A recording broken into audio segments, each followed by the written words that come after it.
Willard, the cookie master. In the small town of Wilkens, Georgia, the scent of butter and sugar often drifted down Main Street, pulling people toward a bakery called Edders' Oven. The shop was run by Willard Smith Edders, a 40-year-old master chef whose fame stretched across counties. He wasn't flashy, nor did he chase awards. Willard simply loved baking. Yet despite his skill, he carried an emptiness. His bread sold out. His cakes earned blue ribbons, but his cookies, those simple circles of joy, were never anything more than ordinary. Customers liked them, but no one raved. And for a baker like Willard, who believed every treat should stir the soul, good enough felt like failure. One humid summer night, after closing up shop, Willard strolled beyond town limits to clear his head. The cicadas sang their endless chorus, and the moon, swollen and silver, lit his path. He wandered into an overgrown pecan grove, half forgotten and tangled with ivy. There something glimmered beneath a fallen branch.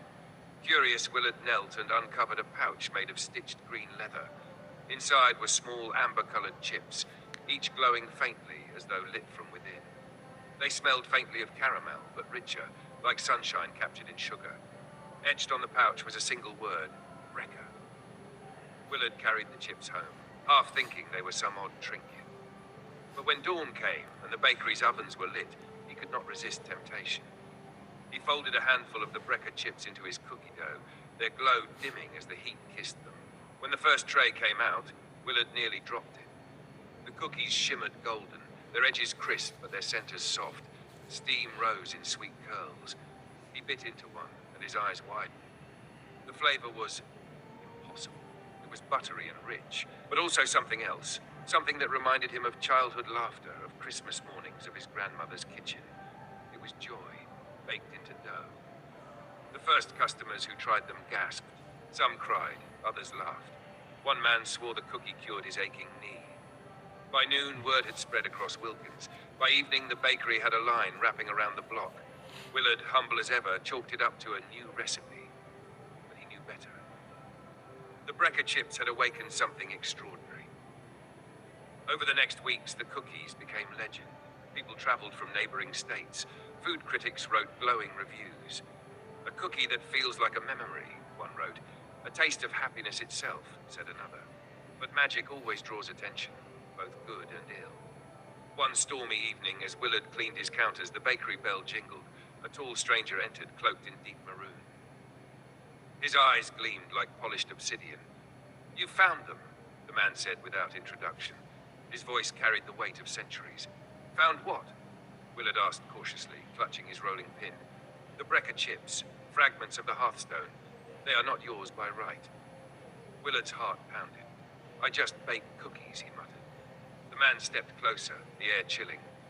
"The Brekka were scattered long ago, hidden to prevent misuse. They are power, pure and dangerous. In your hands, perhaps harmless. In others, catastrophic." Before Willard could reply, the stranger extended a hand. "Give them to me." Something in Willard's soul flared.